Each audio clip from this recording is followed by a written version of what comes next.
नमस्कार श्रोता बंधुगण मु तुलिका आज आसतु शुणा आमर आराध्य देवता श्री जगन्नाथ उपरे किछि।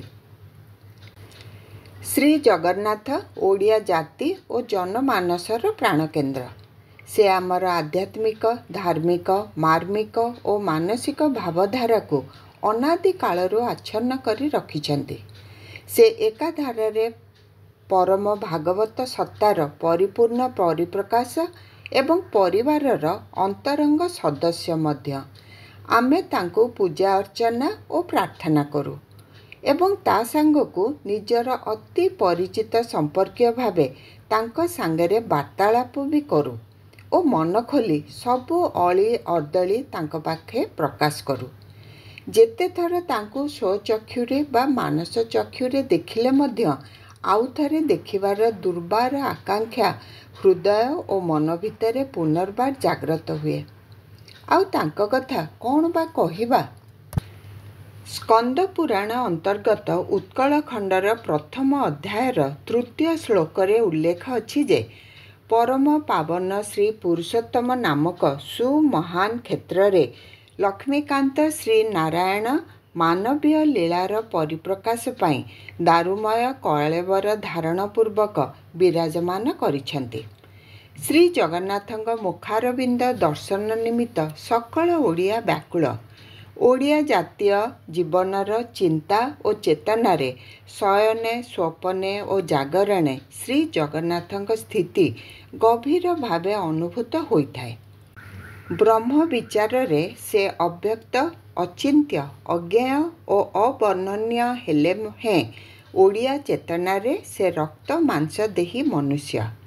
से प्रातः समय स्नान करती बेश हुअन्ति। साहाण मेला दर्शन समय रे सर्वसाधारण गुहारी शुणती।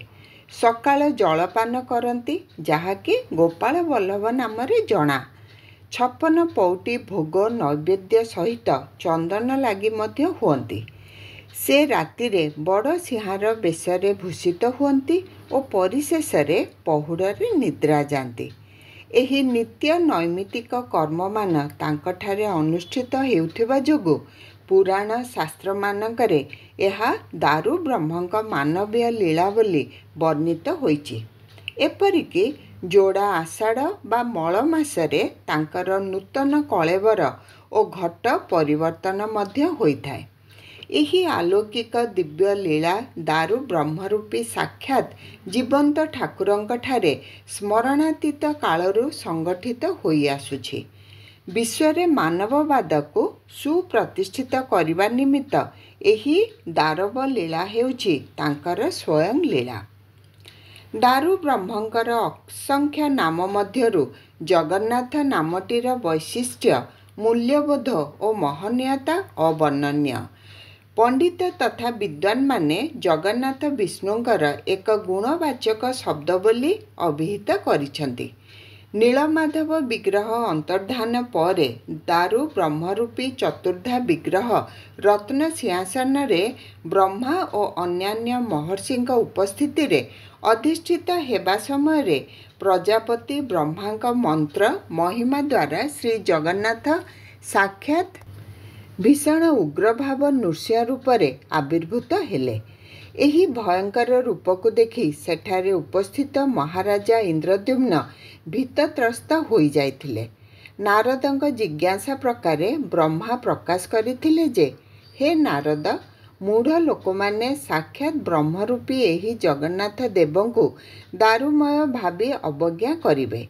एही विवेचना रे सर्वमंत्र प्रधान परमेष्ठी मंत्र रे एहांको अभिमंत्रित करिछि बोली एही रूपरे प्रकाशमान होइछन्ति।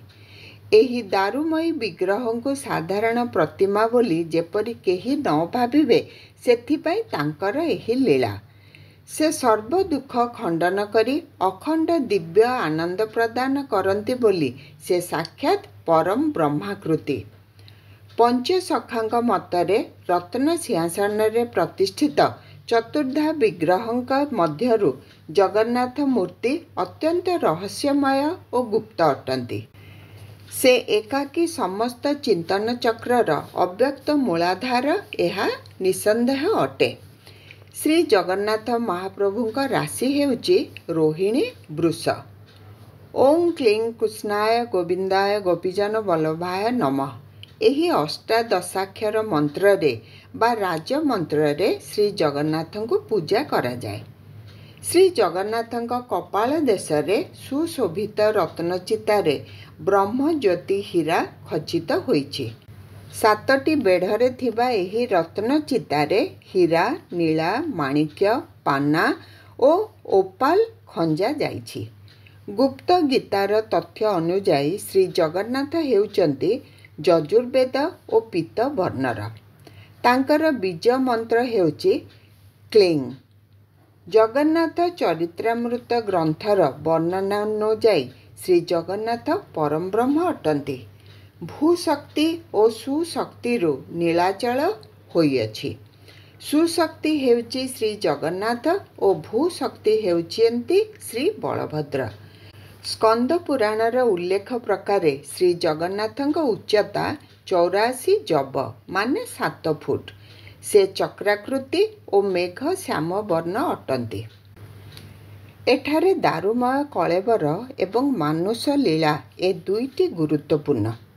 पुनः महर्षि जेमिनी कहिछन्ति परमं रहस्य ही तत्।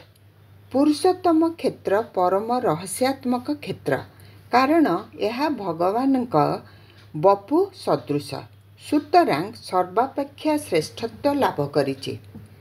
दारुमय रूप धारण करिबा पश्चात्रे प्रभुंकर उद्देश्य स्वयं पितामह ब्रह्मा स्पष्ट करी कहिछन्ति सर्व दुखर खंडन पूर्वक अखंड आनंदर दाता होइथिबारु साक्षात परम ब्रह्म ही स्वभावतः दारु रूप अटंती। दा धातुरु दारु शब्द निष्पन्न। दा धातु दुईटी अर्थ प्रकाश करे। दा धातुर अर्थ दा माने दाने, दो अवखंडने च, अर्थात दा रु दान करिबा ओ दो रु खंडन करिबा। सर्व दुखर खंडन एवं अखंड आनंदर दान रहस्यमय महाप्रभु स्वलीला माध्यम प्रकाश करिथांती। महाप्रभु श्री जगन्नाथ परम रहस्यमय हेला बेले तांको लीला मध्य रहस्यमयी अटे। महाप्रभुंकर जेपरी अंत नाही, तांको दिव्य लीलार मध्य अंत नाही।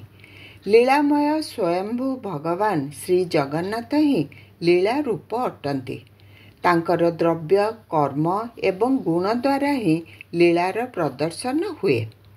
तांको प्रत्येक लीलार गोपनीय रहस्य लुकायित रहे, जहा संसार बुझी पारे नाही। बहुधा लोके लीलार बाह्य रूप ही दर्शन करती, किंतु तार अंतरंग भावर विश्लेषण विमल बुद्धि रे करती नाही।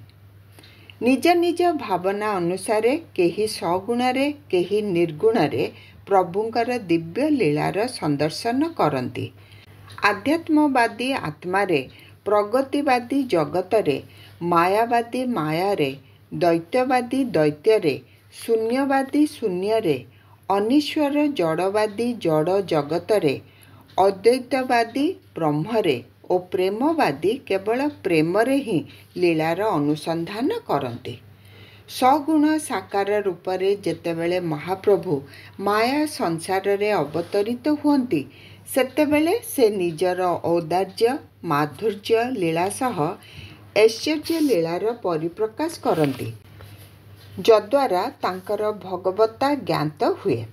लीलामय श्री जगन्नाथ महाप्रभुंकर माधुर्य लीला जेपरी मनमुग्धकर, औदार्य लीला जेपरी हृदय, ऐश्वर्य लीला बा राजकीय लीला सेहीपरि गरिमामय। श्री जगन्नाथ महाप्रभु हेउचंती राजाधिराज, परम कारुणिक, सर्वकारण।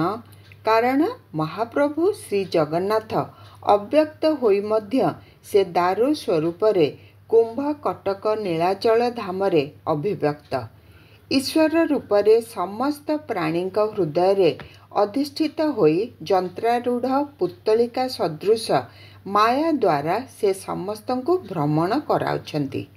ସେ ହିଁ ଏକମାତ୍ର ଦେବତା ଯିଏକି ସକଳ ପ୍ରାଣୀଙ୍କ ମଧ୍ୟରେ ଗୁପ୍ତ ଭାବରେ ଅବସ୍ଥାନ କରନ୍ତି। ସେ ସର୍ବବ୍ୟାପୀ, ସର୍ବଭୂତାନ୍ତରାତ୍ମା, କର୍ମାଧ୍ୟକ୍ଷ, ଗତି, କର୍ତ୍ତା ଓ ସାକ୍ଷୀ ଅଟନ୍ତି। ଶେଷରେ ଏତିକି କହିବା ଯେ ଶ୍ରୀମନ୍ଦିର ମଧ୍ୟସ୍ଥ ରତ୍ନ ସିଂହାସନରେ ଦକ୍ଷିଣାବର୍ତ୍ତ ଶଙ୍ଖର ନାଭି ଦେଶରେ ଜ୍ଞାନମୟ ସହସ୍ର ଦଳ ପଦ୍ମ ମଧ୍ୟରେ ରମା, ବଳଭଦ୍ର, ସୁଦର୍ଶନଙ୍କ ସହ ଜଗଦୀଶ ବିରାଜମାନ କରନ୍ତି। ଯୋଗୀମାନେ ତାଙ୍କୁ ଧ୍ୟାନ କରି ସଦ୍ଗତି ପାଆନ୍ତି। ସହସ୍ର ଦଳ କମଳ ମଧ୍ୟସ୍ଥ କର୍ଣ୍ଣିକା ସ୍ୱରୂପ ପ୍ରଣବ ତାରକ ସଦୃଶ ଅଟନ୍ତି ସେ। ଉକ୍ତ ପ୍ରଣବ ତ୍ରିମାତ୍ରାତ୍ମକ ଅର୍ଦ୍ଧମାତ୍ରା ବିନ୍ଦୁଯୁକ୍ତ ଅଟେ। କର୍ଣ୍ଣିକା ଉପରେ ଅ-କାର ମଧ୍ୟରେ ଉ-କାର ଅଧୋଦେଶ ମ-କାର ସ୍ୱରୂପ ଅଟେ। ସେହି ଅର୍ଦ୍ଧମାତ୍ରା ବ୍ରହ୍ମସ୍ୱରୂପା ବିନ୍ଦୁଯୁକ୍ତ ହୋଇ ଅ-କାର ଉପରେ ବିଦ୍ୟମାନ। ଏତାଦୃଶ କର୍ଣ୍ଣିକା ଉପରେ ନୀଳ ଶୈଳପତି, ଭଦ୍ରା, ବଳଭଦ୍ର ଚକ୍ର ସହ ବିରାଜମାନ କରିଛନ୍ତି। ଅଷ୍ଟାଦଶ ଶତାବ୍ଦୀର ସନ୍ଥ ଆର୍ତ୍ତଦାସ ଭକ୍ତି ଭାବରେ ବିହର ହୋଇ ଗାଇ ଉଠିଥିଲେ, ପ୍ରଭୁ କି ସୁନ୍ଦର ଦିଶ ବସି ରତ୍ନ ସିଂହାସନ, ପାପୀମାନେ ତରିଗଲେ କରି ତୁମ୍ଭ ଦର୍ଶନ। ଆଜି ପାଇଁ ଏତିକିରେ ରହିଲେ।